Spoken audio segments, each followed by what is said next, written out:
Claxo, y la propuesta que traemos desde la Defensoría.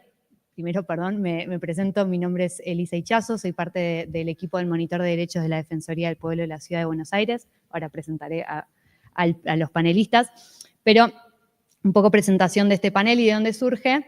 Fue una propuesta de la Defensoría que quisimos, junto con Claxo, armar este espacio de reflexión en torno a herramientas de monitoreo de los derechos humanos basados en el procesamiento de datos y elaboración de indicadores, y en particular, teniendo en cuenta la experiencia que traemos desde la Defensoría y que Pablo va a presentar hoy, pensar también el lugar, la herramienta de la digitalidad como una herramienta central para llevar a cabo el monitoreo de estos derechos. Partimos de esta idea de que la digitalidad tiene un lugar central en el mundo contemporáneo y ha llevado a cabo muchas transformaciones en el espacio social, en las relaciones sociales, en las instituciones, tanto políticas, económicas, culturales, públicas y privadas, y nos obligan a pensar las potencialidades que la digitalidad tiene para nuestros trabajos, y en particular esta misión de velar y hacerle seguimiento al estado de los derechos. En este contexto, el despliegue de dispositivos de monitoreo en el espacio virtual nos parece que puede ser un camino para una reapropiación de la tecnología y un camino para garantizar el estado de los derechos y así garantizar o profundizar en democracias más sustantivas y sociedades más igualitarias. Entonces, en ese marco fue que convocamos a esta mesa en el que tenemos representantes del ámbito académico, de organismos públicos y organizaciones de la sociedad civil, y Claxo, acá estamos llegando, bueno, en el que nos gustaría conversar en primer lugar de la importancia de lo que es el monitoreo de derechos, explorar y conocer diferentes experiencias, metodologías y ejemplos de formas de monitorear en la región y pensar en cómo podemos trabajar en articulaciones institucionales con diferentes ámbitos para seguir profundizando en este trabajo y pensar acciones hacia el futuro. Presento al panel y un poco cuento cómo va a funcionar la dinámica de hoy. En primer lugar, voy a estar haciendo una presentación más general sobre qué significa monitorear derechos y un poco el marco normativo internacional que guió el trabajo de la Defensoría en el monitor de derechos y entiendo que guía mucho de nuestros trabajos. En segundo lugar, le voy a dar la palabra a Pablo Bordón Daluz, director del Monitor de Derechos de la Defensoría del Pueblo de la Ciudad, que va a presentar la herramienta del Monitor de Derechos elaborada por la institución. Luego le vamos a dar la palabra a Nora, que acaba de llegar, del Grupo de Trabajo de Políticas Educativas y Democracia a la Educación de Claxo, Derecho a la Educación, perdón. Luego le vamos a dar la palabra a Gustavo Méndez Barbato, de la Unidad de Métodos y Acceso a Datos de la Universidad de la República del Uruguay, que va a presentar el trabajo realizado en Uruguay, la Defensoría, no es Defensoría, Institución Nacional de Derechos Humanos junto a la universidad que se llama El Mirador de Esca. Y por último, Isabel Caballero Samper, de la Defensoría del Pueblo de Colombia, que está encargada de la línea de alfabetizaciones digitales de la Delegada para la Protección de Derechos en Ambiente Digitales y Libertad de Expresión de la Defensoría del Pueblo de Colombia. Así que, sin más, avanzo. Antes de dar la palabra y conocer estas experiencias concretas de monitoreo de derechos, nos parecía importante dar un marco más general en cómo se construye esta idea de medir derechos y la importancia estratégica que tiene la medición de derechos y el desarrollo de indicadores cuantitativos y cualitativos para avanzar, para tener mayores posibilidades de hacer seguimiento del estado de la situación y también salir a exigir mejores políticas públicas en los casos que se encuentran fallas más estructurales, algunos problemas. Lo que vemos hace unas décadas a nivel global y en la región es que han avanzado muchos documentos y grupos de trabajo en el que se avanza en esta idea de la medición de los derechos humanos. La idea central suele estar en tener nociones más concretas y tangibles del alcance de estos derechos, que ya a nivel declarativo tenemos mucho dicho, a través del uso de técnicas cuantitativas y cualitativas que favorecen de vuelta las acciones de seguimiento y evaluación y se articulan en general en un marco de procesos de vigilancia a los estados que se han comprometido con varias de estas acciones. Entonces, la idea del monitoreo suele ser esta de presentar información pública relacionada a normas de derechos humanos y a las obligaciones a lo que los estados sean comprometidas. Entonces, brevemente, para hacer un repaso de algunas de estos documentos, algunas de estas normativas internacionales, y especialmente las que afectan a la región, podemos nombrar a lo que fue en el 2005, la Asamblea General de la OEA dispuso que los informes previstos por el protocolo del San Salvador en materia de derechos económicos, sociales y culturales tenían que adecuarse a un sistema de indicadores de progreso y ordena la conformación de un grupo de trabajo para tal fin. Conforme a ese mandato, la Comisión Interamericana de Derechos Humanos traza lineamientos metodológicos para el uso e incorporación de estos indicadores cualitativos y cuantitativos, y ahí se habla y se define con mayor precisión que se tiene que, algunas categorías tales como cómo es la recepción del derecho, cuáles son las capacidades estatales para la satisfacción de ese derecho que se compromete, y los compromisos presupuestarios asumidos a tal fin. Todo esto a fin de vuelta, bajar el derecho a lo concreto y ver cómo efectivamente se está dando cumplimiento a ello. Además, en este trabajo se abordan temas transversales vinculados al principio de la igualdad y la no discriminación, el acceso a la justicia y principio ciudadana, que parecen como principios para garantizar efectivamente el estado de estos derechos. Y en base un poco a todo este marco es que el grupo de trabajo del Protocolo de San Salvador elabora una lista de indicadores que llama estructurales, que tiene que ver con esta recepción más normativa del derecho, de proceso, que tiene que ver con, en general con los compromisos presupuestarios, y de resultado, que tiene que ver con ya indicadores estadísticos. Y trabaja sobre algunos derechos, tales como la seguridad social, la salud, la educación, el trabajo, la alimentación y el medio ambiente. Después hubo, bueno, muchos otros trabajos, pero nos parecía interesante resaltar en el ámbito interamericano el mecanismo de seguimiento de la Convención de Belém do Pará, en el que se desarrolla un conjunto de indicadores destinados a monitorear el ejercicio del derecho de las mujeres de vivir sin violencia, como un enfoque también transversal al ejercicio del resto de los derechos.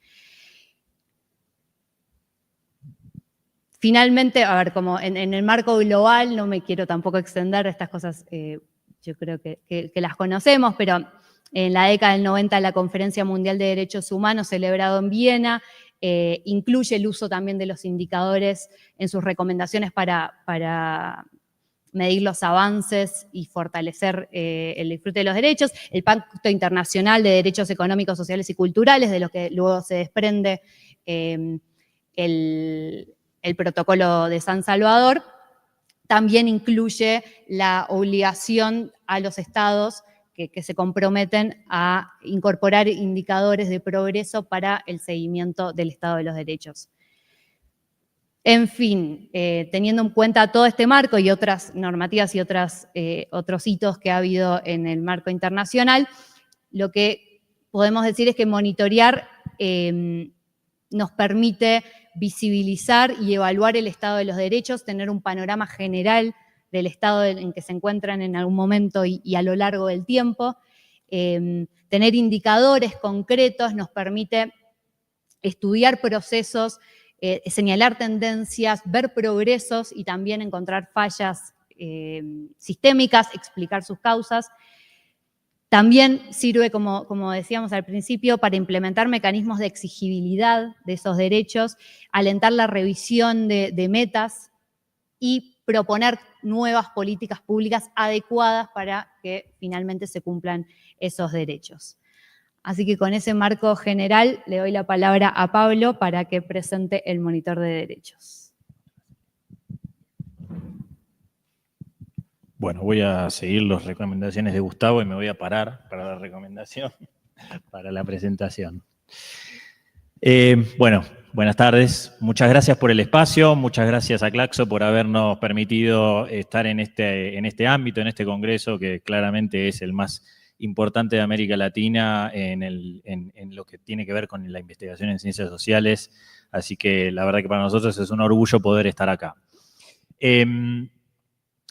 Concretamente, bueno, el marco sobre el cual está erigido este panel lo explicó muy bien Elisa, así que me ahorró un montón de tiempo y un montón de explicaciones técnicas originales, así que yo voy a tratar de concentrarme específicamente en el caso concreto y cómo es que construimos, cómo llevamos a la práctica todo esto que ella acaba de explicar. Pasamos a la siguiente. Bueno, mi presentación entonces va a pasar muy brevemente por los alcances y objetivos del monitor que hemos construido, algo de lo que ya me voy a repetir un poquito con lo que habló Elisa, así que lo voy a pasar rápido. En el segundo punto vamos a concentrarnos ahí concretamente en los antecedentes y sobre todo en el diseño metodológico, que me parece que en este punto y en este ámbito por ahí es lo más sustancial. Y finalmente, también sustancial, vamos a tratar de ver y navegar un poquito la puesta en funcionamiento del monitor, de la herramienta que ya está online desde diciembre del año pasado. Pasamos a la siguiente. Lo primero que entonces tendríamos que preguntarnos es, ¿qué es el monitor de derechos, ¿no? Bueno, como dicen las placas, podríamos sintetizarlo en dos grandes conjuntos, ¿no? En sentido amplio, el monitor de derechos es básicamente una herramienta digital creada para sistematizar, visualizar y evaluar información normativa, presupuestaria y estadística con relación a los derechos humanos, en este caso, los derechos humanos del ámbito de la Ciudad de Buenos Aires, porque esto tiene que ver con las funciones que la Defensoría cumple y con la jurisdicción que la Defensoría del Pueblo tiene. De modo un poco más específico, se trata de un sistema de indicadores de progreso que permite hacer un seguimiento, análisis y evaluación del grado de cumplimiento de las obligaciones estatales en materia de derechos humanos. Lo que voy a tratar de hacer es mostrarle un poquito qué es todo eso y cómo es que nosotros llevamos a la práctica esta idea. La siguiente, Tommy. Bueno, la Defensoría del Pueblo tiene como misión institucional, esto es un poco el marco a partir del cual hemos desarrollado esta herramienta. La Defensoría del Pueblo tiene como misión institucional precisamente promover y proteger los derechos humanos y tiene entre sus muchas atribuciones realizar investigaciones, a elaborar proyectos de propuesta de política pública, elaborar proyectos de ley, avanzar en acciones administrativas o judiciales. En ese marco es que pensamos la necesidad de construir una herramienta, una herramienta que nos permita ampliar los diagnósticos sobre la situación de los derechos en la Ciudad de Buenos Aires. Esto tiene que ver con que la Defensoría del Pueblo, en el caso específico de la Ciudad de Buenos Aires, es un organismo muy abocado a atender los casos individuales de violación de derechos, donde la ciudadanía se acerca y la Defensoría gestiona trámites y problemáticas para tratar de resolver esas problemáticas, pero son casos individuales, con lo cual nuestra idea era ampliar diagnósticos sobre la situación en general de los derechos en la Ciudad de Buenos Aires, evaluar avances y retrocesos de esos derechos, fundamentalmente detectar y visibilizar situaciones estructurales, esto decía, salir del caso individual para poder identificar problemas sistémicos o estructurales y a partir de eso poder proponer, elaborar, diseñar, pensar, imaginar políticas públicas basadas en el análisis de esta información. Bueno, como resultado de estas ideas, lo que hicimos fue abocarnos a pensar cómo podíamos construir una herramienta para esto. Los lineamientos sobre los cuales, el marco teórico sobre los cuales elaboramos esta herramienta, los explicó muy bien Eli, así que no los voy a repasar, pero hay tres fuentes fundamentales de las que ella describió, que son los lineamientos metodológicos de la CIDH, los desarrollos del grupo de trabajo, el protocolo de San Salvador y el modelo guía para aplicación de indicadores de progreso por parte de los estados que elaboró el Alto Comisionado de Naciones Unidas para los Derechos Humanos. Esto nos funciona a nosotros como un amplio marco teórico y también metodológico, a partir del cual nosotros lo que hicimos fue tratar de pensar cómo eso podía adaptarse a las necesidades de nuestra institución y a las particularidades de la ciudad de Buenos Aires. Entonces, ¿en qué consiste la medición para nosotros?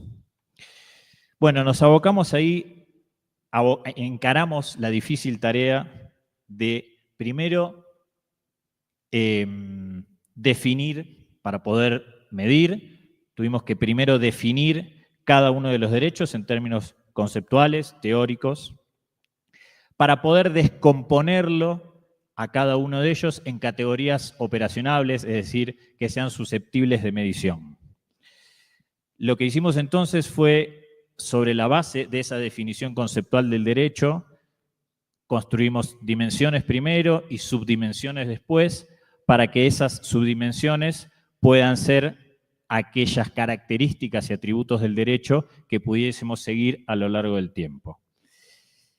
En esas dimensiones ubicamos estos tres tipos de indicadores, en esas dimensiones y subdimensiones ubicamos estos tres tipos de indicadores de los que hablaba Elisa, que se resumen en estructurales, proceso y resultado, que como también bien mencionó al principio, los estructurales fundamentalmente refieren al análisis normativo de las leyes y reflejan cómo el sistema ha receptado los distintos aspectos del derecho. En nuestro caso, en el monitor de derecho, además de esto, en estos tipos de indicadores, incluimos el diseño institucional del Estado de la Ciudad de Buenos Aires, es decir, el organigrama, cómo recepta la Ciudad de Buenos Aires esa legislación. En el caso de los indicadores de proceso, lo que se analiza fundamentalmente es el grado, el nivel de inversión presupuestaria, por eso miden la magnitud de la inversión pública en aras de garantizar el cumplimiento de los derechos. Ahí lo que analizamos son programas presupuestarios, la ejecución de programas presupuestarios. Y en el caso de los indicadores de resultado, lo que analizamos son estadísticas siempre de fuentes oficiales, que por suerte en la Ciudad de Buenos Aires, eso hay que decirlo, las estadísticas son buenas, tienen una construcción metodológica muy sólida, y eso nos permite tomar datos de los organismos públicos, hacer cruzamientos de distinto tipo y construir indicadores en ese ámbito. Entonces, antes les había hablado de las dimensiones y subdimensiones del derecho, ahora les hablé de los tipos de indicadores. A partir de estas dos cuestiones es que construimos esta matriz de análisis. Nuestra matriz de análisis tiene el derecho, sus dimensiones y sus subdimensiones, por un lado, y por otro lado, los tipos de indicadores que atraviesan estas dimensiones y subdimensiones. Allí, en cada una de esas subdimensiones, en el seno de cada una de esas dimensiones, es que construimos distintos indicadores que, como recién mencionaba, de tipo estructural, proceso y resultado. Bueno, acá se me adelantó un poquito la presentación, pero aparte de esto, muchas gracias. Queríamos decir algo más, ¿no? Con esto lo que logramos es una primera parte, una primera estructura del monitor, que es la visibilización de los datos. Pero nosotros teníamos la intención audaz, por cierto, de decir algo desde una perspectiva de derechos sobre los datos que estábamos visualizando, y entonces nos embarcamos en la tarea de tratar de construir un criterio de evaluación de los derechos, de los indicadores en particular, que estábamos tratando de monitorear. Ese criterio también lo tomamos de los principios teóricos y también lo adaptamos de los principios teóricos que tiene la literatura que mencionamos al principio. Y bueno, y esos principios teóricos fundamentalmente tienen que ver con que los estados tienen se llama principio de progresividad para quien no conoce, los estados tienen la obligación de avanzar permanentemente en la consecución y garantía de mejores condiciones para el disfrute de los derechos. Sobre esa base, lo que nosotros dijimos, bien, si esto es así, entonces cada uno de los indicadores que nosotros evaluamos tendría que, por lo menos anualmente, este es el corte de periodo de tiempo que nosotros hacemos para la evaluación, anualmente debería mostrarse una mejora para poder cumplir con este principio. Entonces, sobre la base de esta idea muy sencilla, lo que hacemos es evaluar si cada uno de los indicadores respecto de sí mismo del año pasado avanzó o retrocedió. Así construimos dos tipos de evaluaciones. Ahora sí, la próxima placa. Una evaluación de tipo aritmética, que bueno, como ven allí, lo que hace es simplemente sumar la cantidad de indicadores de cada uno de los derechos que respecto al año pasado avanzó o retrocedió. Eso nos da una perspectiva general del derecho sobre el año anterior. Esto es bastante sencillo e intuitivo. El segundo tipo de evaluación que construimos es un poco más compleja, pero también sencilla de comprender. Lo que hacemos aquí es asignar un valor numérico, -1, 0 o 1. El valor positivo indica un avance, el 0 indica que no hubo cambios y el -1 indica que hubo retrocesos. Y le asignamos ese valor a cada uno de los indicadores. Como se ve allí, recuerden la matriz de análisis que les expliqué al principio, como se ve allí, en cada subdimensión hay un número de indicadores. Lo que se hizo, si se asignó un número -1, 0 o 1 a esos indicadores, se hace esa suma de los indicadores de cada subdimensión y si el valor de esa suma es positivo, se considera que la subdimensión avanzó. Si es negativo, se considera que retrocedió y si da igual a 0, se considera que se mantuvo igual. Y así, desde la base de los indicadores hasta el derecho, se procede indicadores, subdimensiones, dimensiones, tipo de indicadores y finalmente derechos. ¿Por qué elegimos dos tipos de evaluación y no solo una? Bueno, esto implicó un largo debate que tenía que ver fundamentalmente con que, bueno, toda medición, por supuesto, tiene un grado de definición política detrás y, por lo tanto, de subjetividad, ¿no? Entonces, nosotros la verdad que queríamos construir indicadores y un criterio de evaluación que fuese lo más riguroso posible, y no quiero decir objetivo, pero que sí nos permitiese evaluar tanto avances como retrocesos con distintas miradas. Entonces, por un lado, tenemos una suma llana de indicadores, y por otro lado tenemos un tipo de análisis un poco más complejo que nos permite saber cómo estuvo cada dimensión, cada subdimensión, etc. Bueno, estamos justo de tiempo, así que voy a acelerar. Si podemos mostrar, entonces, ya entrando a la tercera parte de la presentación, si podemos mostrar, le voy a mostrar cómo se ve esto en la herramienta concreta, ¿no? Este es el monitor de derechos que ya está en línea.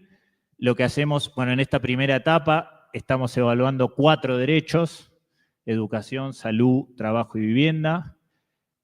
La estructura de la plataforma se divide en dos grandes partes: el evaluador y el visualizador.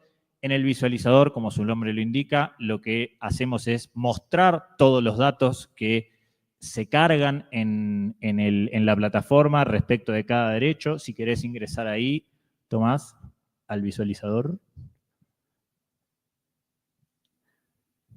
Bueno, en este punto lo que mostramos acá es cada uno de los derechos tiene una carga de datos importante y compartimos esta información. Mostrá, Tomás, cualquiera, si querés el primero, de los tipos de indicadores. Bueno, en este caso, un ejemplo, ahora les voy a mostrar algunos indicadores un poco más interesantes si se quiere, pero mostramos en cada uno de los derechos los distintos datos y los distintos indicadores que responden a este derecho.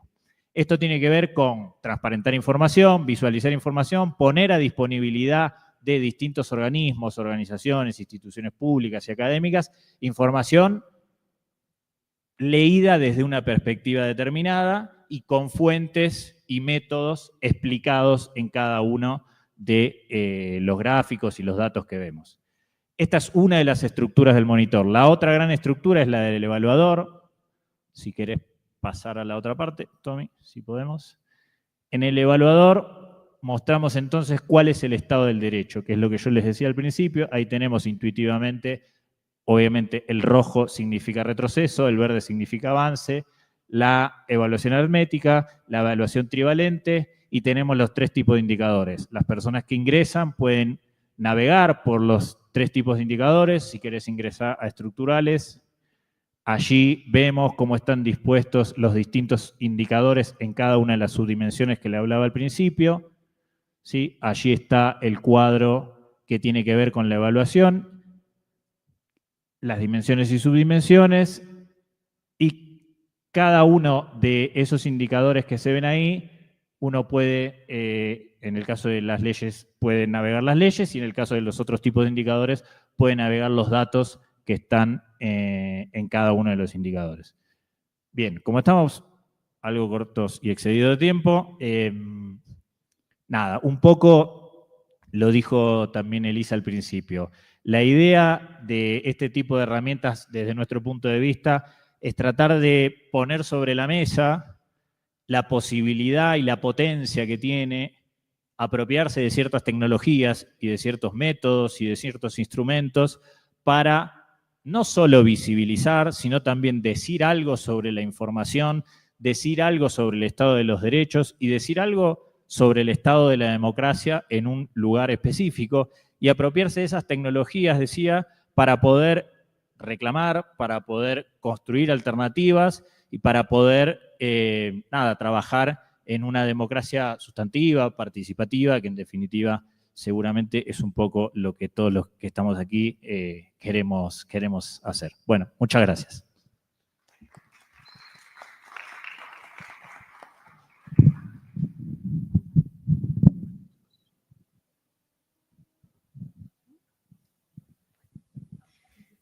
Bueno, me disculpo por haber llegado tarde, estábamos saliendo de un panel importante por los 25 años de nuestro grupo de trabajo, y me disculpo por cierto desconocimiento de las áreas de indicadores. Yo vengo solo más a hacer una especie de reflexión de cómo miramos la política educativa, qué nos aportan los indicadores, qué discusiones tenemos respecto de estas cuestiones. Así que agradezco un montón la oportunidad de haber aprendido antes, mirando las discusiones para ubicarme en esto.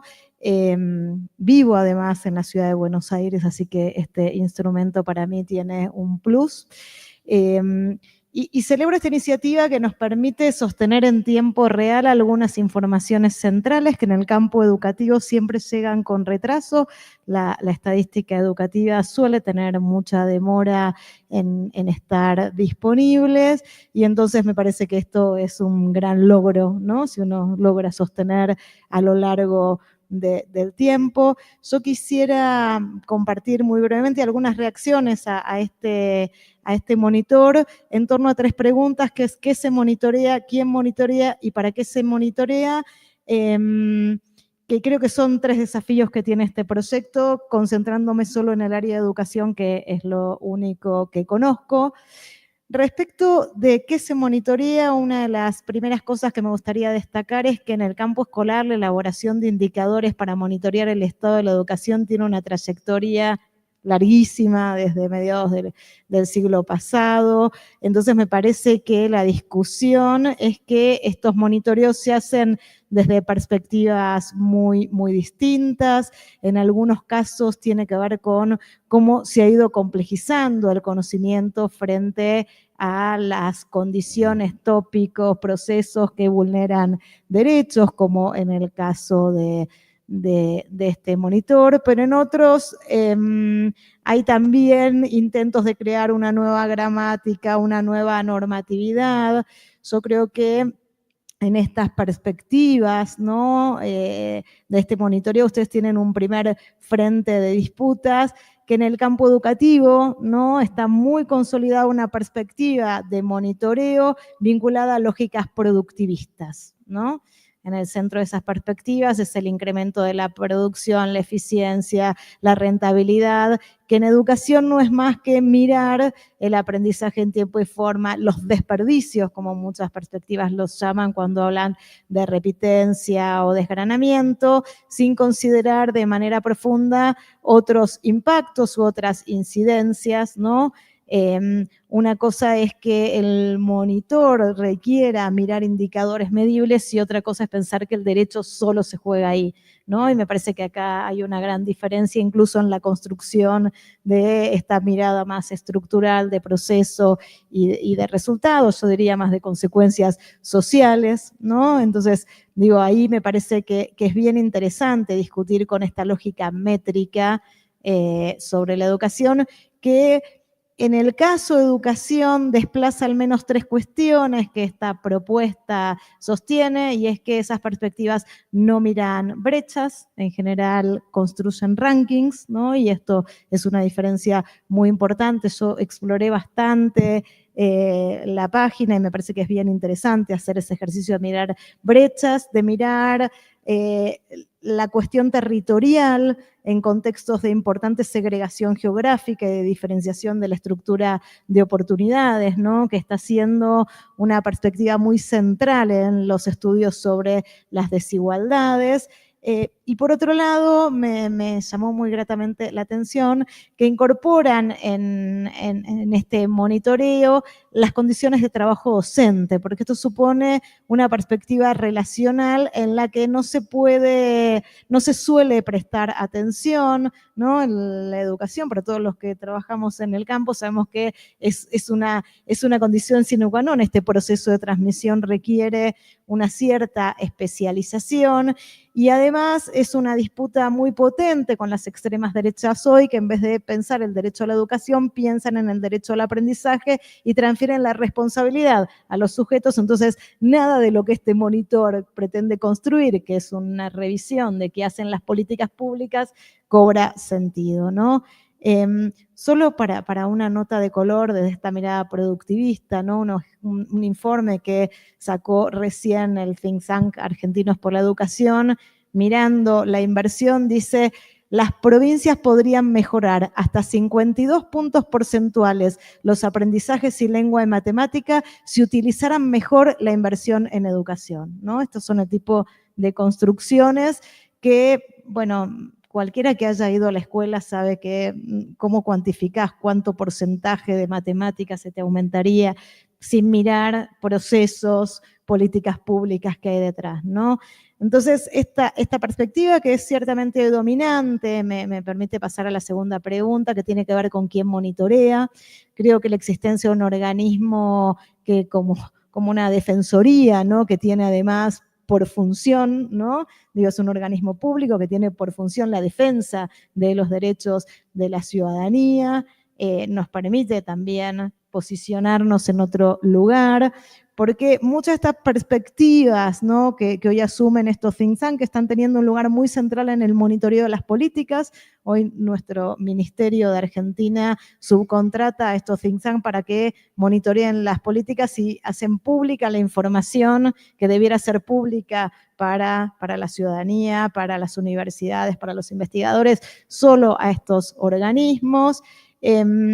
Miran sobre todo la idea de tasa de retorno, déficit de aprendizaje o miden la fluidez lectora, ¿no? Entonces, el qué se monitorea y el quién son perspectivas, ¿no? Que están fuertemente articuladas porque un organismo público debiera tendencialmente, aunque sabemos que no siempre sucede, pero es parte de su misión y entonces hay algo ahí de la lógica de la exigibilidad, debiera representar algo del interés general, cuando sabemos que estas otras organizaciones que están financiadas por grandes fundaciones no tienen más que una perspectiva empresarial, ¿no? La mayor parte de estas fundaciones presentan datos, informes y soluciones rápidas, fáciles, a bajo costo, tienen una mirada salvacionista de la educación y además tienen, por supuesto, intereses lucrativos. Muchas de estas organizaciones que hoy monitorean los derechos luego venden los libros, los cursos de capacitación y todo aquello que se supone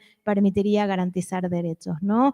Y esto es una de las cosas que desde el campo de la investigación en política educacional venimos discutiendo de manera muy fuerte, ¿no? Y entonces acá me atrevo en el sentido más lato del término, y es que me atrevo atrevidamente por cierto desconocimiento que decía antes, y es que tengo un gran interrogante, sobre todo por lo que venimos investigando, y es que hay un punto importante, hay algo importante que tenemos que aprender de estas organizaciones de derecha, y es que lo importante son las estrategias de presentación, divulgación y uso de los resultados.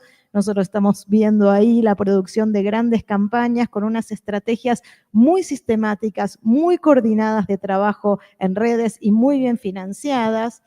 Este activismo en redes tiene una gran influencia en la definición de las políticas, y entonces acá yo me pregunto cómo desde este monitor ustedes pueden construir esta capacidad de incidencia en las políticas, en la opinión pública, ¿no?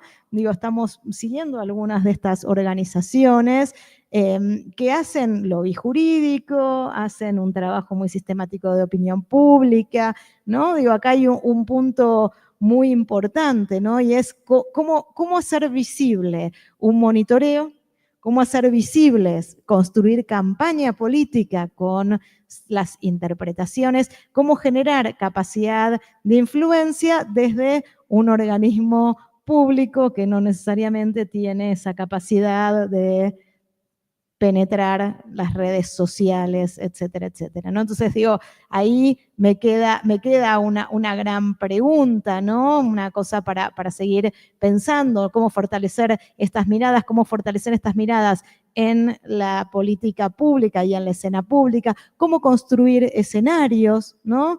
¿Cuánto creen que se está conociendo de este monitoreo? ¿Quiénes lo usan? ¿Cómo se usan? ¿Qué posibilidades hay, ¿no? De co-construir esta agenda con los grupos más vulnerados, ¿no?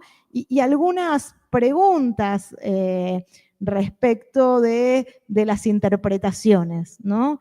Por ejemplo, miraba que tiene que ver también con los límites que tiene un instrumento de este tipo, ¿no? Pero que me parece que nos dejan algunos alertas. Miraba, por ejemplo, en algunos puntos donde dice, bueno, bajó la inversión pública en educación privada, y entonces como bajó está marcado como un retroceso.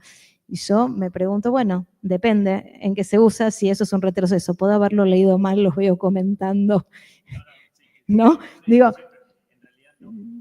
no importa, yo digo lo que se ve, ¿no? Como usuaria de esa, sin conocer las discusiones profundas que ustedes tienen atrás respecto de cómo construir, y que cada uno que se aproxime a ese monitor va a querer que ese monitor diga lo que teóricamente el comentador tiene en la cabeza, ¿no? Digo, y eso es imposible. O me pregunto, ¿alcanza a compensar que un incremento en el financiamiento público a la formación docente en el sistema público, ¿no? Es un avance en los derechos? Depende en qué nos capaciten y depende quién nos capacite, ¿no? Si lo que estamos viendo es que nuestro país está comprando paquetes, ¿no? Prearmados, estandarizados a estas organizaciones transnacionales, poniendo dinero público para la educación pública, me atrevería a decir que eso para mí no calificaría como un avance de derechos. Lo que me pregunto también es si un monitor que requiere cargar toda esa información en este tiempo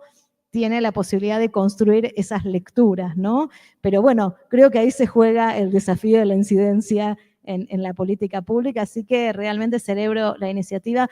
Para mí personalmente fue un placer, digo, abrirlo, mirar la complejidad, mirar la interseccionalidad de los derechos que está ahí armado, y me animaría a hacer un pedido más, algo que me hubiera encantado encontrar, y es, me pregunto si uno pudiera, ¿no?, sobre imprimir los mapas de los derechos, ¿no? Para pensar si las mismas zonas, las mismas poblaciones que ven vulnerado el derecho a la educación son las que tienen vulnerado el derecho a la vivienda, a la salud, y así sucesivamente en este exceso de sobredemanda. Pero la verdad que es súper interesante lo que se encuentra ahí. Así que felicitarlos y celebrar la iniciativa. Gracias.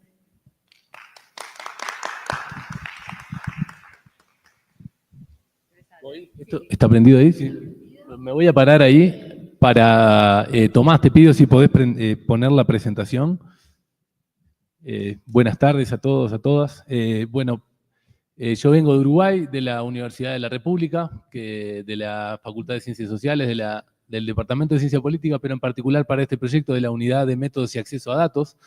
Ustedes dirán, ¿qué hace una universidad embarcada en esto? Bueno, es un ejemplo de una alianza para nosotros bastante exitosa entre una institución nacional de derechos humanos, que es la de Uruguay, y la Facultad de Ciencias Sociales, para precisamente elaborar un sistema de información e indicadores que permita el monitoreo y seguimiento de derechos humanos DESCA, ¿tá? Derechos económicos, sociales, culturales y ambientales. Antes de decir nada, de presentar muy brevemente esta herramienta, este mirador y qué tiene y qué uso se le pueden dar, es celebrar la puesta en línea del monitor de la institución de la Defensoría de Cava en diciembre del año pasado, noviembre del año pasado, porque bueno, es ver cómo un proyecto que es básicamente muy hermanado y muy similar y con objetivos muy similares al que nosotros hicimos en Uruguay, llega a ver luz pública. Es decir, uno de los objetivos que desde el principio nos centramos en discutir desde la Facultad de Ciencias Sociales con el área de estudios de la Institución de Derechos Humanos, que era nuestra contraparte, es que no hay mejor sistema de información que aquel que llega a hacerse público y que pueda ser utilizado por usuarios y ser construido de manera permanente. Entonces, siempre son perfectibles, siempre son mejorables, pero uno en algún momento tiene que salir a la cancha. Así que es muy loable, muy celebrable, y agradezco la invitación que tuvieron para con nosotros para poder compartir esta instancia. Tomás, avanzá ahí, una para atrás. El sistema, el mirador DESCA es un sistema, como dije, es un sistema de información e indicadores que lo que hace es tratar de dar seguimiento y monitoreo de los compromisos que tiene el Estado uruguayo en materia de DESCA, de derechos DESCA. Lo que hace es proporcionar información que surge de una base de datos consolidada, que esa fue en buena medida la tarea que tuvimos de la facultad, de la Unidad de Métodos y Acceso a Datos, que fue consolidar información y construir indicadores en base a fuentes oficiales y periódicas, que básicamente es el Sistema Estadístico Nacional. Esa actualización es de forma periódica. El mirador DESCA se puso en línea en 2022, o sea, ya llevamos 3 años. Ahora en julio nosotros tenemos una actualización periódica que es semestral. Ahora en julio vamos a tener una nueva carga de datos y en diciembre una posterior. Vamos para adelante. Como le decía, 2 instituciones son las que conforman y las que dieron, las que trabajan en conjunto para conformar el mirador DESCA, que es la Institución Nacional de Derechos Humanos de Uruguay y la Unidad de Métodos y Acceso a Datos de la Facultad de Ciencias Sociales.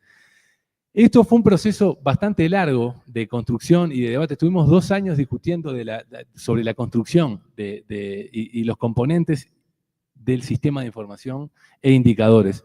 Porque en buena medida esto supone la conjunción de 2 tradiciones de las ciencias sociales. Una tradición que viene más bien ligada a vamos a llamarle un paradigma más interpretativista, más centrado en lo normativo, en cómo los sujetos interpretan la realidad y tratan de comprender la realidad, y una vertiente en la que estamos nosotros desde la UMAD, que podría llamarse neopositivista, mucho más apegado a somos observadores de una realidad externa que la podemos separar, la podemos en buena medida medir con ciertas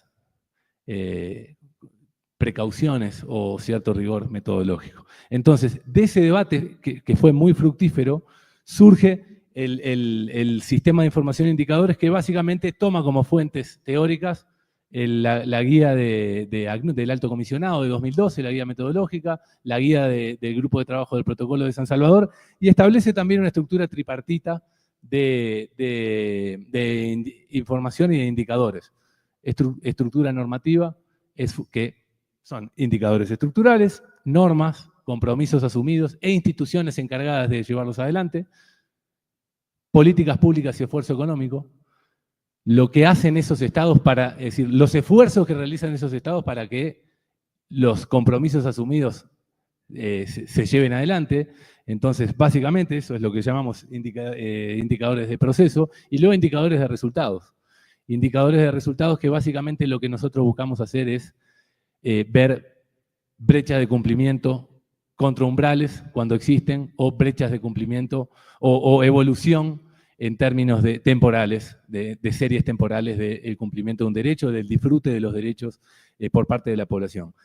Nosotros estructuramos el mirador en base a esa estructura tripartita y podríamos llamarle dos entradas. Una que es de derechos, y ahí tenemos 6 derechos, que son educación, salud, trabajo, seguridad social, vivienda y ambiente, y a su vez 7 poblaciones. Tratamos de ver esos derechos en base fundamentalmente a cómo se comportan brechas poblacionales. Es decir, en ciertos grupos que fueron definidos conjuntamente con la Institución de Derechos Humanos, y siempre tiene cierta arbitrariedad, pero fueron seleccionados niños, niñas y adolescentes, mujeres, población afrodescendiente, personas con discapacidad, personas migrantes, población privada de libertad, y dije 7, me está faltando un grupo población, niños, niñas y adolescentes, ya lo dije, ¿sí? Bueno, mujer, bueno, están en la presentación allí, pasamos una más, una para adelante, de ahí, una más, haga. Ahí se ve medio, acá esto es la entrada por derechos, cada uno puede cliquear en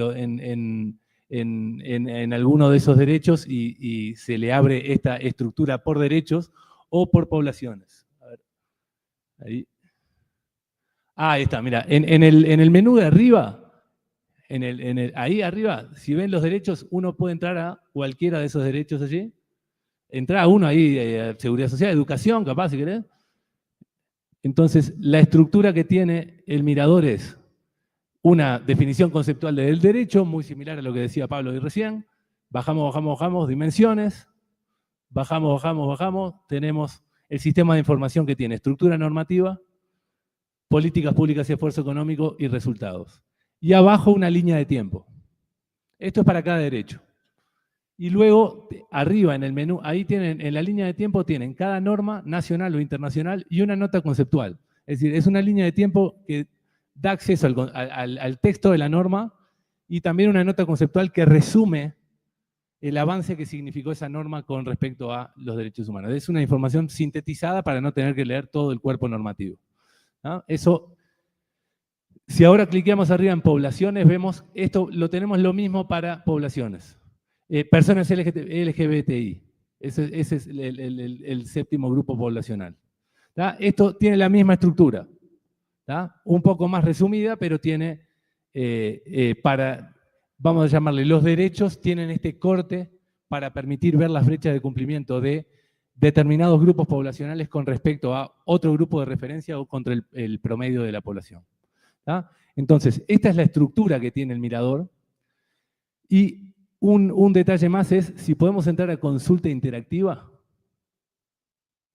Ahí, perfecto. Esto es la aplicación de NR Shiny interactiva que tiene el mirador de ESCA. Esto tiene cierta interoperabilidad, tiene interactividad con el usuario que puede decidir. Arriba tiene un menú que pueden ir viendo los derechos o las poblaciones, si son indicadores de políticas públicas y esfuerzo económico, o de resultados, y ver los ejes temporales, seleccionar cortes, variables, y ahí se va cargando las gráficas, y tiene tablas abajo. Todo esto está público, la base de datos está pública, el código de la Shiny está pública, se puede replicar quien lo quiera hacer, ¿tá? Entonces la idea es esta disponibilización. Una cuestión que me parece súper importante y que va a cuenta de algo que decía hoy Pablo, y que hoy yo más temprano introducía con que lo que podemos hacer nosotros con rigor metodológico es tratar de cumplir con la mayor honestidad posible a los 3 desafíos de la medición, que es conceptualización, ¿no? medición y establecimiento de reglas de agregación, ¿no? Es decir, nosotros tenemos, nuestros conceptos son las normas que están establecidas en las leyes que los estados aprueban, en las convenciones internacionales que también aprueban y también en las observaciones generales de los comités de Naciones Unidas o de los organismos del sistema interamericano establecen. Esos son nuestros conceptos, eso es lo que tenemos que operacionalizar. Naturalmente no son observables esos conceptos, no son observables. Nosotros tenemos que bajarlos a dimensiones, tenemos que bajar los indicadores para permitir ver cómo evolucionan. ¿Cuál es vamos a llamarle la apuesta que hizo el monitor de Cava, que creo que es algo hasta culturalmente que nos diferencia de los uruguayos, que somos más bien más timoratos? Es decir, bueno, vamos a establecer una medición sintética que nos permita ver rápidamente, ¿estamos mejor o estamos peor? ¿Esto está mejorando o está empeorando? ¿O estamos igual? Nosotros básicamente ese paso, que es la regla de agregación, no lo hicimos. Nosotros ponemos los indicadores, ponemos las series temporales, en algunos casos, para algunos indicadores resumidos, establecemos una guía para interpretarlo, es decir, ciertamente aséptico, es decir, acá hay una serie temporal que se puede interpretar de esta manera.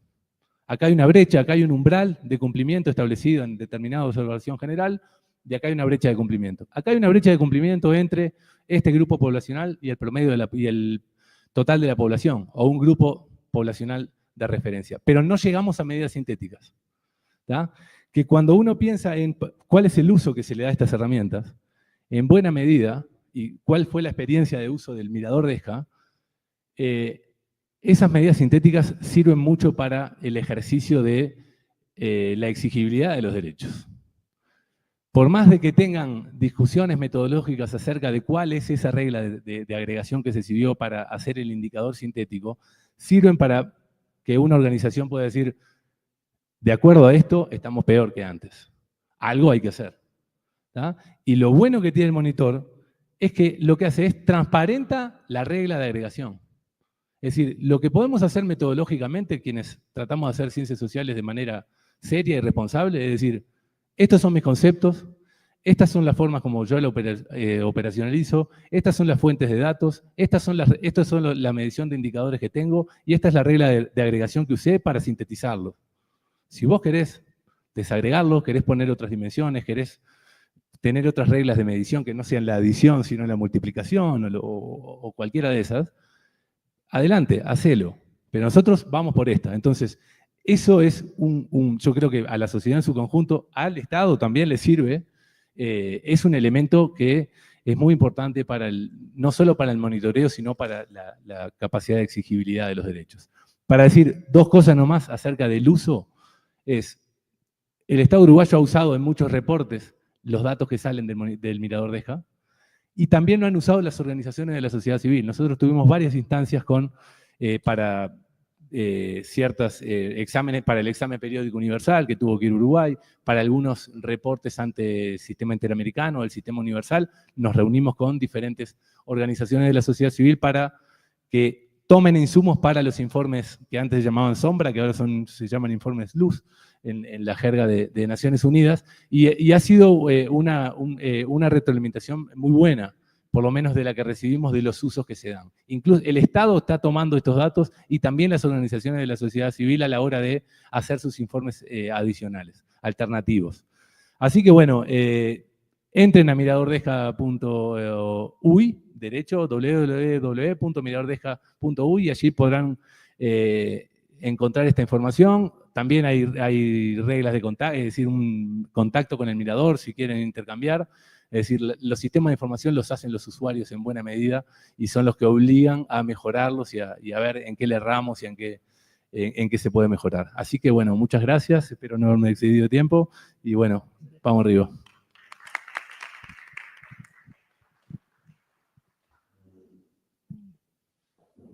Hola, bueno, yo vengo de la Defensoría del Pueblo de acá de Colombia y Veo que nosotros, admiro mucho lo que están haciendo nuestros compañeros del Cono Sur, de hacer estos miradores estructurados de derechos que nosotros no estamos haciendo.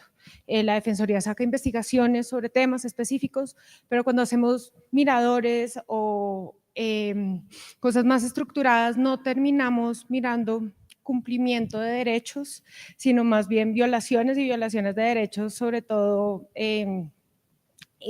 violentas. Es en lo que nos quedamos los colombianos siempre, muy tristemente. Bueno, de la Defensoría del Pueblo, yo vengo de la Delegada para la Protección de Derechos en Ambientes Digitales y Libertad de Expresión, pero de la Defensoría, como una parte muy grande, importante de la Defensoría del Pueblo, es el sistema de alertas tempranas, que es como el primer sistema que tenemos, que ya tiene, va para 25 años de creado, de hacer monitoreo de violaciones a derechos humanos y derecho internacional humanitario, mirando pues más bien es nuestro conflicto armado, los grupos armados y los grupos de criminalidad organizada. Pero eso lo hacemos más con trabajo con analistas, son más de 80 analistas que tenemos por todo el país, en las 42 regionales de la Defensoría del Pueblo, que son las 32 capitales departamentales, más otras 10 ciudades intermedias donde tenemos analistas, y se hace un trabajo mucho más cualitativo de trabajo y no tenemos como esta capacidad de digitalizar y tecnificar este análisis. No sé si no tenemos la capacidad, tal vez no es necesario, no es la mirada necesaria de un trabajo como ese de violaciones de derechos humanos y derecho internacional humanitario que vienen es del conflicto de los grupos armados. ¿Pueden seguir la próxima? Entonces, pues yo iba a hablar también del trabajo que estamos haciendo desde nosotros, desde la Delegada de Protección de Ambientes, de Derechos en Ambientes Digitales. Pásame la próxima.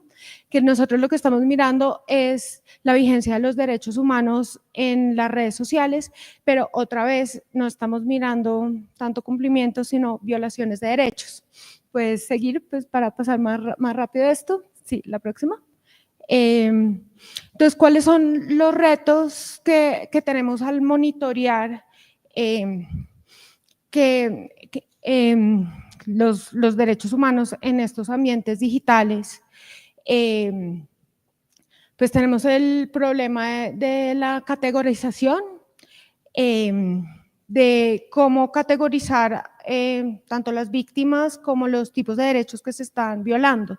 Entonces, uno de los trabajos que nosotros hacemos desde la Delegada, que uno de nuestros temas importantes es la libertad de expresión, es la protección de periodistas que están cubriendo temas de toda clase, en toda clase del país, en todas partes del país. Puedes seguir la siguiente.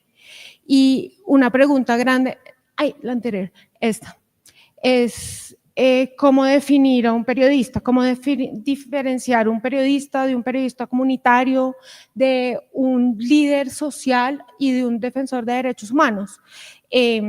Aquí en Bogotá, pues es normalmente muy fácil hacer una diferenciación de eso, ¿no? Pues si trabajas para uno de los medios más grandes del país, pues tienes tu sueldo, trabajas como formalmente como periodista, pues es muy claro. En los municipios alejados y en las zonas más alejadas del país, es más complejo de diferenciar porque no hay medios grandes, no hay medios chiquitos, ni siquiera. Ya el cubrimiento periodístico pues, se convierte más en un trabajo no formal y no del trabajo del que viven las personas, sino de un trabajo en el que es una persona que muchas veces tiene una página en las redes sociales, en Facebook muchas veces, y es donde está poniendo información de lo que está sucediendo en la región y lo hace de una manera mucho más informal, no es su fuente de trabajo. Entonces ahí empiezas a a mezclarte, pues es esta persona un periodista comunitario, sí, es también un defensor de derechos humanos. Entonces empezamos con el problema de cómo categorizar y cómo cuando estamos monitoreando desde Bogotá lo que está pasando en todo el país y todas estas violaciones a derechos humanos, pues se nos empiezan a mezclar las categorías. Al final, pues son sujetos de protección, sea una cosa o sea la otra, ¿no? Pero pues para luego tener una sistematización y un intentar entender lo que está pasando a través del país y cuáles son las violaciones a los periodistas, pues se nos mezclan las categorías. ¿Nos puedes pasar la siguiente? Y el otro trabajo que estamos haciendo nosotros es monitoreo digital, monitoreo de las violaciones de derechos en los ambientes digitales. De nuevo, violaciones de derechos, de nuevo, como siempre en Colombia, estamos otra vez en los problemas de la violencia. Esta semana que tuvimos, pues, fue el ataque, intento de asesinato de un senador y candidato presidencial. Tenemos una conversación muy álgida y la señora defensora del pueblo, Iris Marín, ha hablado mucho de esto, del problema de las redes sociales y de la agresividad que hay en las redes sociales y cómo esa agresividad y esos comentarios de redes sociales terminan por llevarse a la vida real. Todavía no tenemos una claridad de quién está detrás del ataque, de por qué atacaron a Miguel Uribe Turbay, pero pues de todas formas esta conversación sobre las discusiones en las redes y sobre la violencia en las redes y cómo esa violencia se traspasa a la vida real, pues hace necesario hacer un análisis y una mirada de qué es lo que está pasando en las redes y cómo eso se está yendo a la vida real.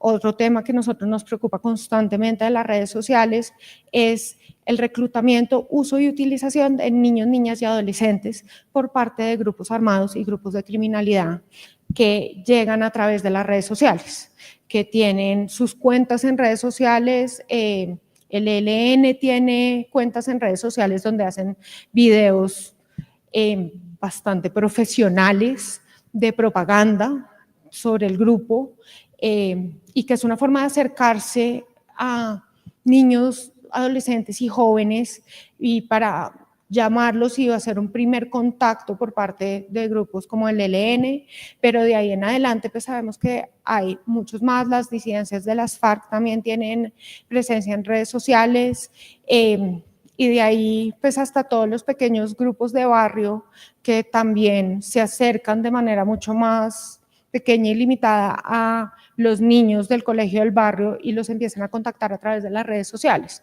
Entonces, pues nuestra preocupación sobre las violaciones a derechos humanos en las redes sociales pues son múltiples, son de distintos tipos, pero entonces tenemos estas preguntas pues que también siempre caen en nuestra violencia.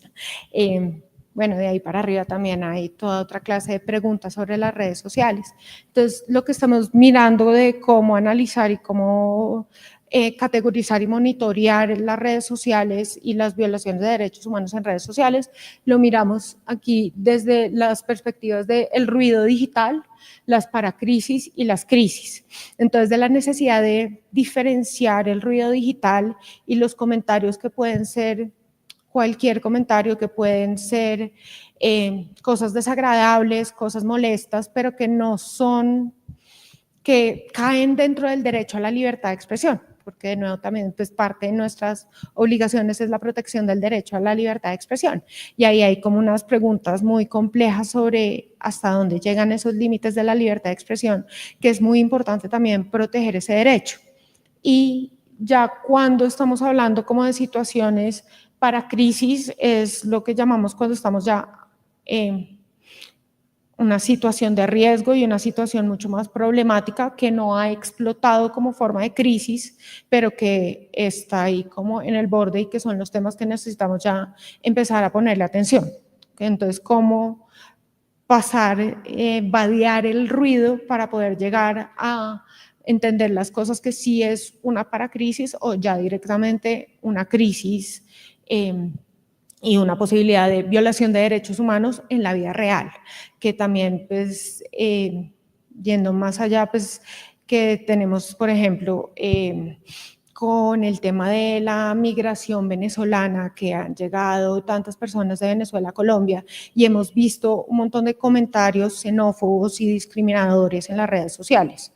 Entonces, ¿dónde pasa del comentario simplemente xenófobo, pero que no va a ir más allá a cómo se llega ya a realmente situaciones en las que se empieza a violar los derechos humanos de las personas migrantes que están en Colombia por comentarios que explotaron en las redes sociales? Entonces, en un municipio en el que empezaron a decir los venezolanos están robando a los niños, entonces pasa de un comentario xenófobo tal vez de esos venezolanos a un comentario más directo de una acusación, los venezolanos están robando a los niños, a una situación en la vida real donde hay una población atacando a personas que perciben como venezolanos, que no necesariamente son venezolanos, pero a quienes tal vez les oyen un acento que identifican y empiezan a atacar a personas simplemente porque sí, sin que se hayan robado a ningún niño y sin que haya ninguna realidad,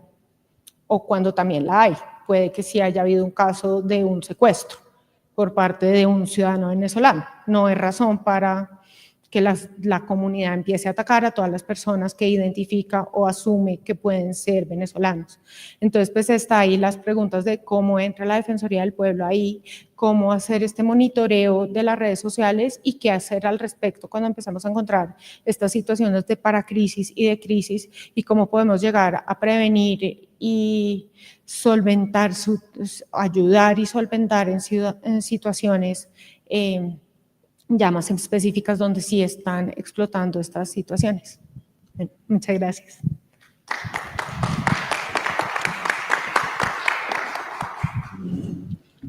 Aprovechemos que tenemos un ratito más y Pablo, te doy la palabra. Sí, porque me pareció súper interesante. Agradezco, por supuesto, las presentaciones en particular, felicito, y agradezco a los aportes que hacen al monitor y las preguntas y las discusiones que plantearon acá. Entonces, me disparó Nora ahí algunas ideas y algunas preguntas que me parece que, bueno, como yo no pude plantearlas en la exposición, pero nada, los debates acerca de, retomando un poco lo que decía Gustavo, de cómo evaluar son precisamente los más controversiales y los que nos llevaron arduas y larguísimas discusiones, horas y horas, días y días. El proceso de construcción del monitor tardó, así como pasó en Uruguay, tardó 2 años, precisamente porque cada una de las cosas teníamos estos debates, ¿no? O sea, cómo nosotros podíamos decir que algo avanzaba, mejoraba o retrocedía. Entonces, nada, ahí simplemente señalar, por ejemplo, en el caso particular, porque me sirve como ejemplo esto, en el caso particular de la educación pública privada, los tipos de indicadores que nosotros tratamos de construir son indicadores que, dentro de las posibilidades de la información disponible que hay, tengan un carácter relacional. Entonces, específicamente en el caso de el presupuesto invertido en la educación pública o privada, ahí lo que evaluamos en realidad, mostramos la inversión en la educación de gestión pública, mostramos la inversión en la educación de gestión privada, pero lo que evaluamos es la relación entre ambas cosas. Entonces, justamente, si baja la educación, la inversión en el sector público en relación con la privada, lo que está ahí evaluamos como negativo. Y si hace el proceso inverso, evaluamos como positivo. Y esto pasa en otros muchos indicadores donde, por ejemplo, hay un desarrollo más lineal, por supuesto debatible, pero más lineal, que es, bueno, si hay un programa de empleo que promueve el acceso al empleo para las juventudes, por ejemplo, bueno, si ese presupuesto en términos reales aumenta de un año a otro, efectivamente lo evaluamos como positivo. Pero cuando evaluamos, por ejemplo, brechas de desigualdad territorial, de desigualdad socioeconómica o de desigualdades de género, el avance de esa brecha la evaluamos como negativa, ¿no? Entonces digo, ahí hay toda una diferenciación punto por punto de cada uno de los indicadores, que cada uno de esos lleva a una discusión concreta y que fueron puestos en discusión, que esto tampoco lo pude señalar, que fueron puestos en discusión en el proceso de desarrollo y diseño de esta herramienta, de la cual Nora y otros integrantes de Claxo particularmente, pero de otras organizaciones e instituciones públicas y organismos y organizaciones de la sociedad civil estuvieron presentes y participaron durante este último año sobre todo, ¿no? Se desarrollaron mesas de trabajo en donde se fueron discutiendo esos indicadores y si estaba bien, si estaba mal, si podíamos repensarlos, y eso es un proceso dinámico que continúa y que por supuesto va a tener constantemente ajustes y modificaciones, pero me parece súper interesante lo que vos mencionabas, Nora, porque es como el nudo de la cuestión, ¿no? O sea, poder pensar cómo es que estamos diciendo lo que estamos diciendo.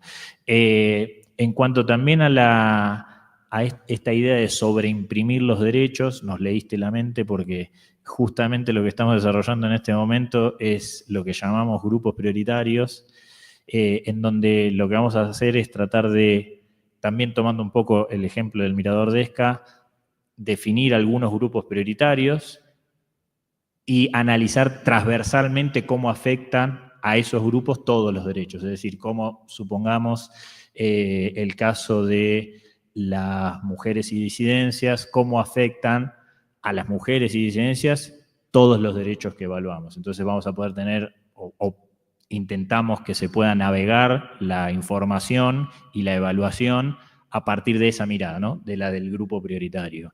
Y bueno, y lo último, mencionar también que sí, que de nuevo es clave la cuestión de para qué hacemos todo esto, ¿no? O sea, quién lo usa, cómo lo usa y cómo podemos desarrollar estrategias para que tenga algún tipo de incidencia en la política pública y en la lucha política.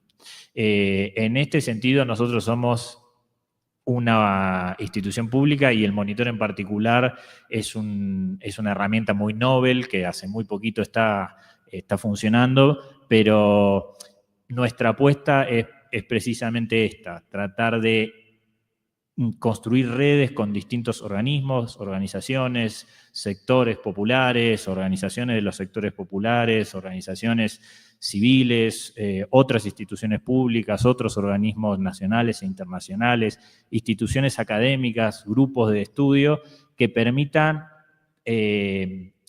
difundir, expandir y hacer que esta herramienta se utilice, ¿no? En esa apuesta, nada, estamos trabajando en este momento y realmente me parece que ese es el gran desafío, poder hacer que la sociedad se apropie de estas herramientas, nada más. Bueno, aprovechamos abrir si alguien tiene algún comentario, una pregunta. Se acercó el micrófono. Si quieren se pueden presentar y decir de dónde vienen.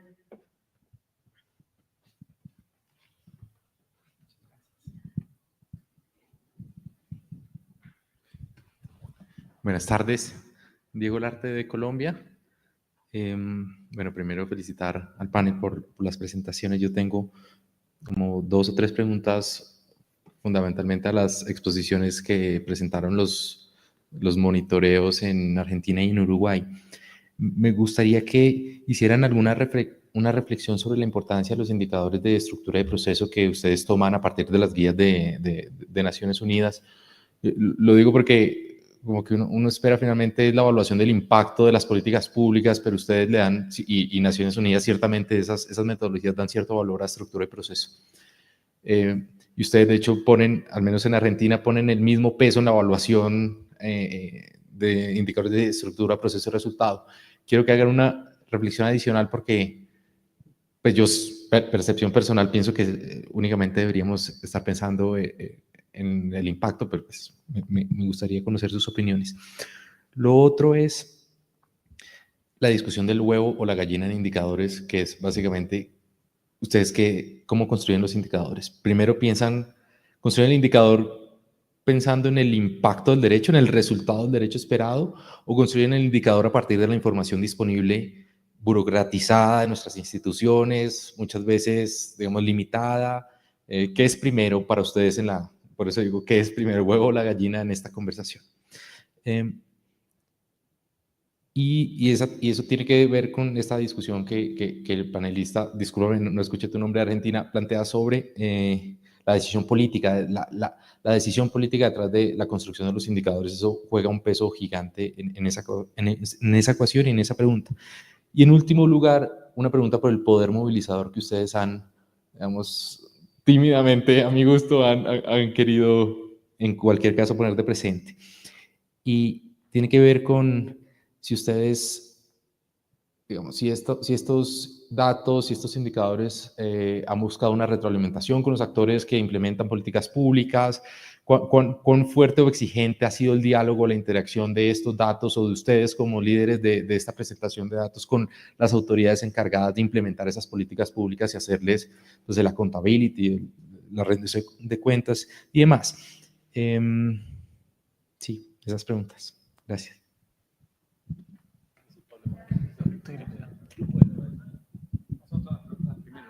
Hacemos una ronda, perfecto. Marcela Pérez del SIC de Universidad Estatal a Distancia, Costa Rica. Bueno, yo aquí tengo una duda con respecto a los derechos de las personas adultas mayores, especialmente con el tema de los derechos económicos. Hemos visto que hay bastantes movimientos de pensionistas, ¿verdad? Y se ha violentado esos derechos económicos, que está muy vinculado con el tema de política pública y seguridad social. Y bueno, no sé si fue que no vi bien en la pantalla, en el caso de Uruguay, si están trabajando con esa población específica y si están trabajando con el tema de seguridad económica. Me parece muy importante porque en la actualidad creo que uno de los movimientos sociales que más ha tenido voz y que digamos que se está quebrando ese derecho es el derecho de las personas pensionadas, especialmente personas adultas mayores.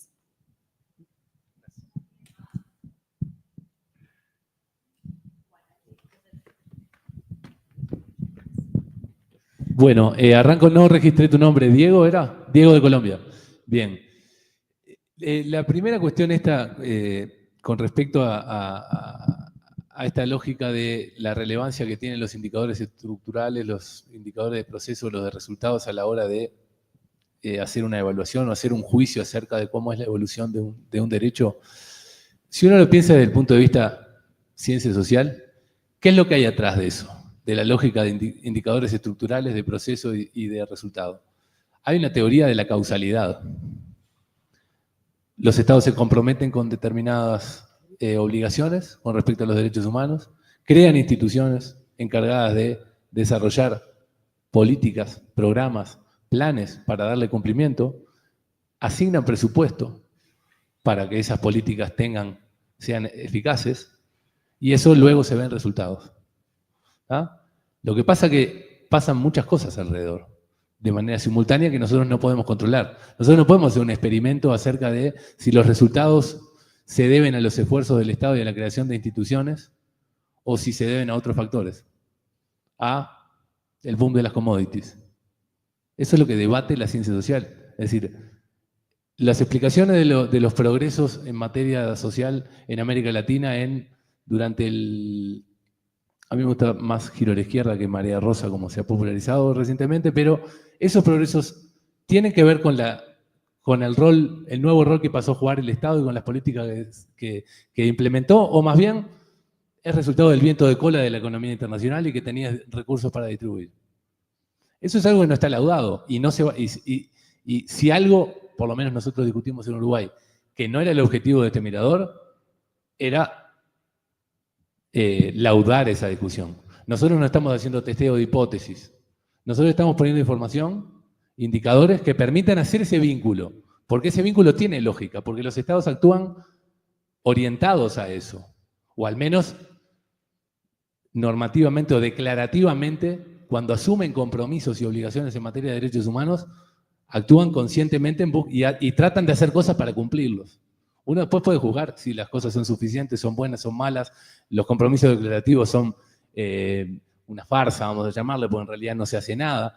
Pero eso, lo que hay que tener claro es que lo que hay atrás es una lógica causal, pero que no podemos medir su real impacto en el sentido de cuánto de la varianza de ese indicador de resultados que está es un indicador cuantitativo, se debe a lo que efectivamente hizo el Estado o el esfuerzo presupuestal destinado.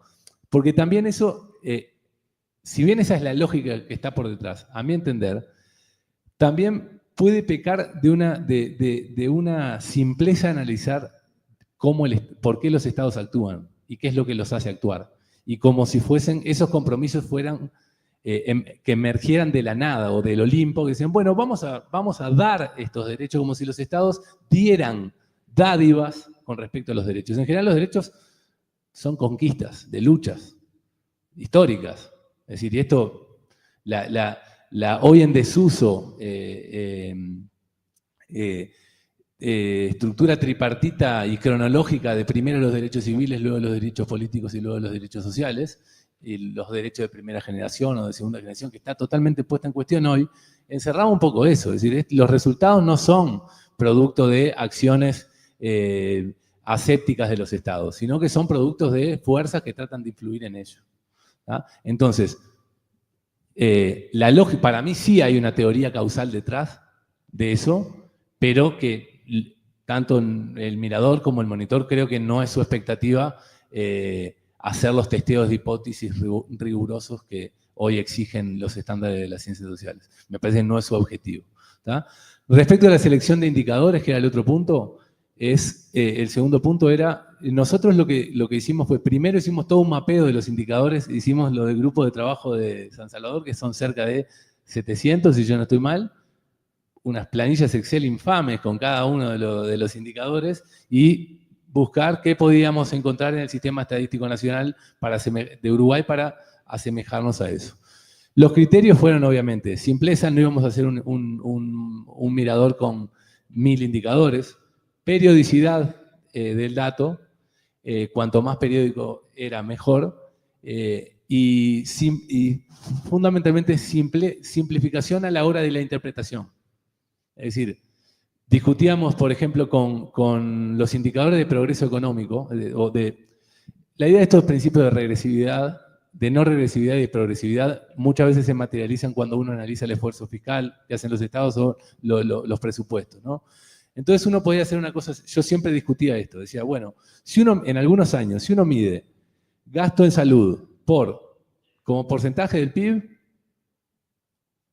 te puede dar una cosa diferente que si uno lo mide como porcentaje del gasto público social. O distinto que si uno lo mide como el porcentaje de gasto público total, según cómo varíen esos parámetros con los cuales que usamos de referencia. Entonces, ¿cómo hacemos? Buscamos hacer un indicador sintético que entre esas tres medidas, que un indicador sintético de esas tres medidas creo que no sería bueno para medir eso, pero podríamos hacer algo muy complejo y unos economistas nos plantearon, bueno, que si agarramos el logaritmo de no sé cuánto y bueno, y eso para un mirador que tiene el objetivo del uso ciudadano y no solo de las burocracias, de las tecnocracias del Estado, que ya conocen esa forma de medición, nos resultó por lo menos un camino a no recorrer en este momento, por lo menos. Entonces, la periodicidad de los indicadores, de las fuentes oficiales, y la simplicidad de los cálculos para poder interpretar los contenidos, me parece que son los centros en los cuales nosotros nos basamos.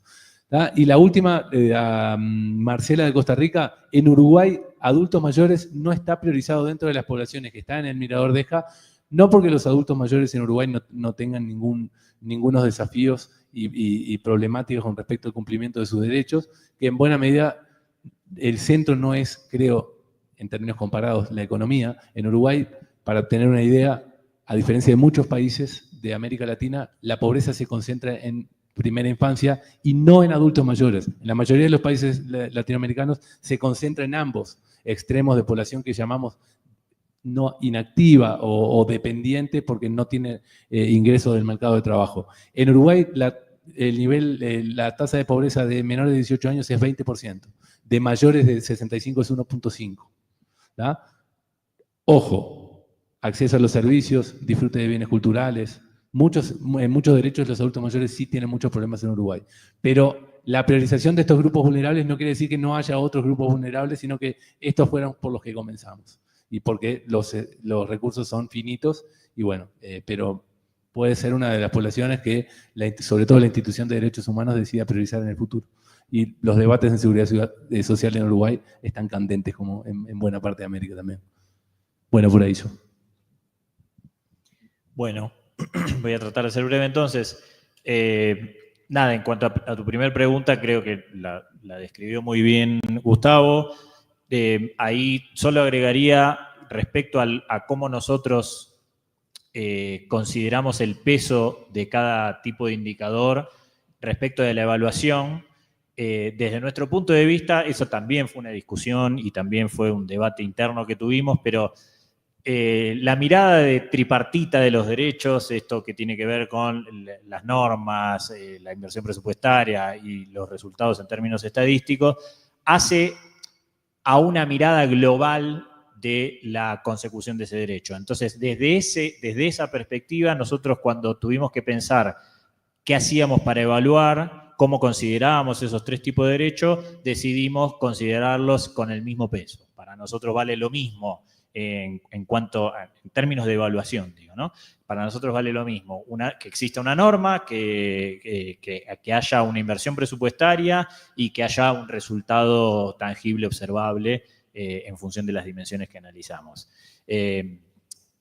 Hay otros criterios, por supuesto. Este es el que nosotros tomamos y también, como planteaba Gustavo al principio, la apuesta fue, bueno, asumimos un criterio, lo ponemos a disposición ese criterio para que ese criterio sea debatible, ¿no? Eventualmente debatible, pero sobre todo transparente acerca de lo que estamos haciendo.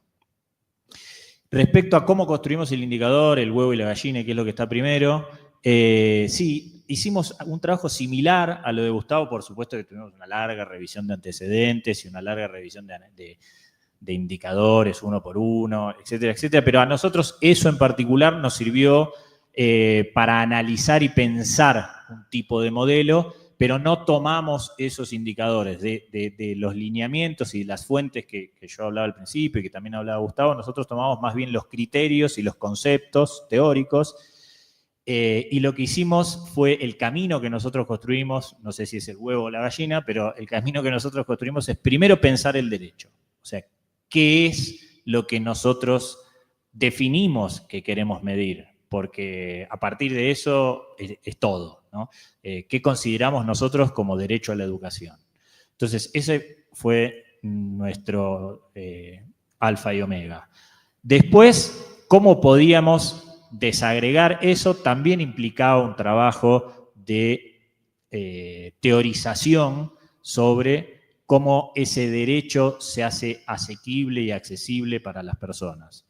Entonces, allí el segundo paso fue construir las dimensiones de las que yo les hablaba y las subdimensiones. Cuando tuvimos ese mapa y pudimos ver qué era para nosotros el derecho, entonces volvimos a las fuentes de los antecedentes y dijimos, bueno, ahora, con las fuentes de información disponible, tanto estadísticas, presupuestarias, leyes, etcétera, con los antecedentes que hay en los distintos lineamientos, ¿qué podemos nosotros construir dentro de esas dimensiones y subdimensiones?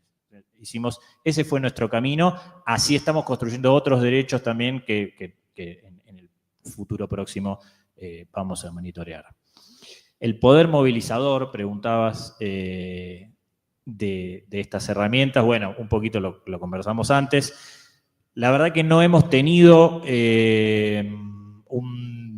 o sea, sí hemos tenido un diálogo con las autoridades del Estado local, de la Ciudad de Buenos Aires, pero no de ningún modo eso se expresó en una participación de las autoridades del Estado local, de la Ciudad de Buenos Aires, en la construcción de la herramienta. Tiene cierta lógica que esto sea así, vamos a decir la verdad, porque bueno, en principio también la herramienta es una herramienta para controlar al sector público, en este caso al Poder Ejecutivo, ¿no? de la Ciudad de Buenos Aires. Sin embargo, sí tenemos un diálogo, y sobre todo con el Instituto de Estadísticas y Censo de la Ciudad de Buenos Aires, del cual tomamos mucha información.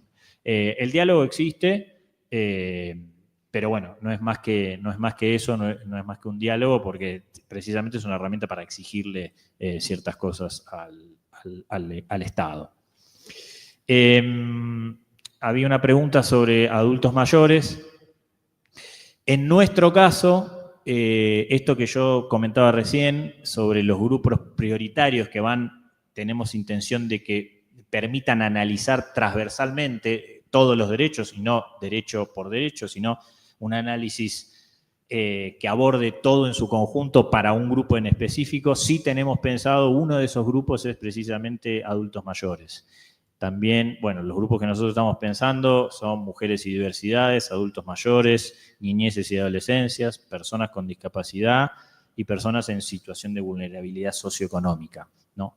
Sobre la base de estas 5 miradas, vamos a tratar de identificar, de algún modo señalar con la información que ya está disponible en el monitor qué es lo que pasa específicamente en el universo de esos grupos y sectores sociales. Así que sí, la respuesta concreta sería que tenemos pensado en este caso particular analizar a los adultos mayores como un grupo. Bueno, sí. Que vincula ambas cosas, que vincula el problema del huevo y la gallina y el problema de los grupos poblacionales, y en un país como Uruguay, que es chico, que somos un país de 3 millones de habitantes, se agrava, y se agrava en este sentido. Tenemos Uruguay tiene el problema, otros países también, de quedar preso del dilema de que perdió las llaves en la noche y solo las busca abajo de la lámpara porque ahí hay luz, aunque no las haya perdido ahí. Es decir, nosotros tenemos sistemas estadísticos nacionales conformados para otros fines y no para monitorear derechos humanos. Y fundamentalmente cuando nosotros queremos hacer enfoques interseccionales, nos encontramos con un cuello de botella muy básico, que es las encuestas en general tienen un número finito de observaciones que cuando uno desagrega por poblaciones se hace estadísticamente no significativo. Entonces nosotros, por ejemplo, para la población migrante, lo que hicimos fue pegar 5 encuestas continuas de hogares de 5 años y hacer datos quinquenales, porque es la única forma de tener una medida estadísticamente representativa. Población con discapacidad, en Uruguay tomamos datos del censo de 2011 y ahora vamos a tener el segundo dato de la serie temporal porque se hizo un censo el año pasado. Este año estamos trabajando específicamente en eso, en tratar de completar, hubo cambios metodológicos y tratar de completar una serie que sea comparable, los datos del censo 2011 con los datos del censo 2023, creo que fue en Uruguay, pero se publicaron en 2024, todo viene tranquilo. Y bueno, entonces ese es un problema también del huevo y la gallina de los sistemas estadísticos. Fueron creados para otra cosa y nosotros los usamos y los damos vuelta y creamos indicadores a partir de ellos. Y hay un problema de representatividad de muchos grupos vulnerables que son poblaciones que no representan un porcentaje muy alto de la población. Población trans en Uruguay es igual. Nosotros usamos una fuente no periódica que es el censo de población trans. No es periódica, pero es la única fuente que tenemos. Y además es un censo de casi el universo de la población. No tenemos datos para dos puntos del tiempo, pero tenemos un dato, al menos. Entonces, ahí flexibilizamos el criterio de la periodicidad, ¿tá? Siempre que sean fuentes oficiales. Bueno, por acá dejo y no hablo más. No, está muy bien. Yo, para cerrar y darles una oportunidad, si quieren hacer un comentario final, quería dejarles esta pregunta. ¿Qué consideran, si consideran importante o qué potencialidades tiene la articulación en diferentes actores para el seguimiento y monitoreo de los derechos, ya sea diferentes ámbitos como tenemos en esta mesa, pero también en diferentes países, como hicimos hoy, de conocer diferentes experiencias? Y si quieren dar un cierre a la mesa, les damos el lugar. Qué compromiso. La que menos sabe empieza. A ver, yo creo que las miradas comparadas sirven para pensar, ¿no? Digo, en esto, digo, es interesante pensar sobre todo cómo se clasifican las cosas, que es el gran problema de estos monitoreos, ¿no? ¿Qué clasificas con qué? ¿Dónde pones lo que hay disponible? Me parece igual que mi lectura de estos monitoreos, miradores y todos los nombres que tienen, es que también depende mucho del organismo en el que se anclan, ¿no? No es la misma responsabilidad política la que tiene una universidad nacional que está articulándose con un ministerio en la producción de una información. Entonces, yo ahí entiendo, por ejemplo, que la decisión de no sumarse a un trabajo más evaluativo, bueno, es una decisión y termina ahí. Si el monitoreo de la ciudad hubiera terminado ahí, como ciudadana les estaría saltando a la yugular, ¿no? Digo, porque espero que ese espacio político, ese organismo político tiene esa función. Entonces, digo, si la idea es pasar de una demanda individual a una mirada más proactiva desde ese organismo, de mirar procesos estructurales, me parece que es otra cosa, ¿no? Que es lo mismo que veo en la Defensoría de Bogotá. Ustedes tienen que hacer un trabajo muy activo, no solo de esperar la demanda, sino de construir información que les permita trabajar, anticipar, ¿no? Digo, tiene una responsabilidad en la construcción de derechos que la UDELAR lo tiene más en términos de su función social como universidad. Y ahí me parece que yo retomaría esa pregunta por el lugar de la movilización, ¿no? Que es más para mí que la articulación con actores, ¿no? No es garantizar solo el uso, ¿no? Es, bueno, ya los tienen ahí, los dejan ahí para facilitar que alguien venga y demande. Para mí eso sigue siendo más la lógica de la demanda individual, ¿no? Digo, si uno quiere intervenir más estructuralmente, hay que hacer la interpretación, hay que sacar campañas, hay que demandar, porque ese diálogo con el gobierno depende mucho de la afinidad entre los organismos y el gobierno de turno, entre los organismos y la posibilidad de hacer algo con los medios digitales o que esos medios digitales no sean regulables ni controlables en ninguna de sus expresiones, ¿no? Entonces digo, bueno, estas defensorías tienen como esos límites, ¿no? Y es quién es tu interlocutor político en esa trama de relaciones de fuerza que vos también señalabas, ¿no? Así que ahí lo que puedo decir al respecto, y gracias por la invitación a participar de este espacio.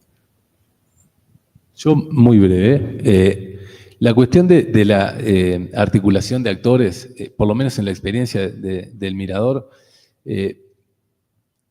tiene, y siguiendo con la misma lógica de proactiva, de no esperar, no poner los datos ahí, bueno, que alguien los use solamente, sino que, por ejemplo, con las organizaciones de población afrodescendiente, el año pasado ellos tenían que presentar un informe ante Naciones Unidas y nosotros hicimos una serie de talleres diciéndole, bueno, este es el Mirador, esta es la información que ustedes pueden usar, esta es una lógica para hacer informes, esto, acá tienen todas las normas, acá tienen, y fue súper productiva, porque de hecho, si uno ve el informe que después presentaron, tenía, es decir, en buena medida la información, después el relato y los énfasis los ponen las organizaciones, pero utilizaron la herramienta. Entonces, hay acciones que se pueden hacer para que sea más fructífero y más efectivo el uso de la información. Y la otra forma tiene que ver más eso de disponibilizar información. Yo tengo hijos chicos y a veces los que tienen hijos les debe pasar, cuando le regalan un juguete que tiene una función específica, uno a veces dice, ay no, pero mira que el juguete es para tal cosa, y lo usan para cualquier otra cosa, te agarran un zapato para hablar por teléfono, entonces los sistemas de información también tienen esa lógica. Uno nunca termina de saber quiénes van a ser los usuarios y para qué lo van a usar. Uno, por lo menos lo que tiene que hacer es dejarlo ahí y que lo usen otros. De hecho, nosotros estamos usando el Sistema Estadístico Nacional, que no fue conformado para eso, y lo estamos usando para hacer un monitor o un mirador de derechos humanos. Así que por ahí, por las dos cosas. Hay acciones proactivas y también el simple hecho de dejar disponible la información creo que es algo muy útil. Gracias. No, pues por la pregunta de reunir pues, miradas de distintos países y miradas de distintos lugares, me parece muy interesante y muy valioso desde experiencias tan distintas, pues siendo que todos somos Suramérica, bueno, Latinoamérica también, la pregunta desde Costa Rica, pero tenemos al final experiencias tan distintas, pues esto que acabas de decir de Uruguay, que la pobreza de la población mayor es tan pequeñita, me sorprendió completamente, pero al mismo tiempo, pues tenemos muchas cosas en común y tener estas discusiones y estas conversaciones nos abren la posibilidad de conocer y ver cómo otros están acercándose a problemas que no son los mismos, pero pueden ser similares y pueden ser formas como de abrirnos las ideas y empezar a pensar que creo que es en conversación en donde uno le surgen las mejores ideas y las mejores nuevas maneras de mirar. Entonces, muchas gracias por la invitación.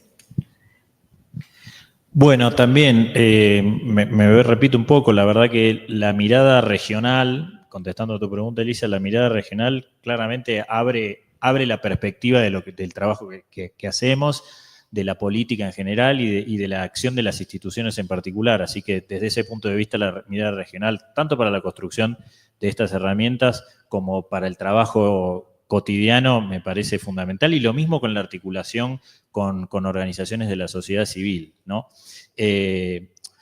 Nada, digo, articular colectivamente y en este caso también regionalmente es de algún modo hacer política en general y hacer política institucional de una manera diferente que habilita otros sentidos también de la democracia, ¿no? Desde ese punto de vista, nosotros apostamos a que la construcción, el debate que mencionaba Nora hoy, el debate con estas nuevas derechas que se apropian de discursos y de sentidos, herramientas de estas características, articuladas, trabajadas en red con otros organismos y organizaciones, permiten poner en discusión, rediscutir los sentidos de la democracia, los sentidos de los debates actuales. Entonces, desde esa mirada, me parece que es fundamental y que no tiene ningún sentido construir monitores ni herramientas de estas características si no se trabaja colectiva y en conjunto con otras organizaciones de la sociedad civil y con otras instituciones, con otros países, con otras regiones y con otros actores. Nada más. Gracias. Bueno, muchas gracias. Un aplauso a nuestros panelistas y damos por finalizada el panel de hoy.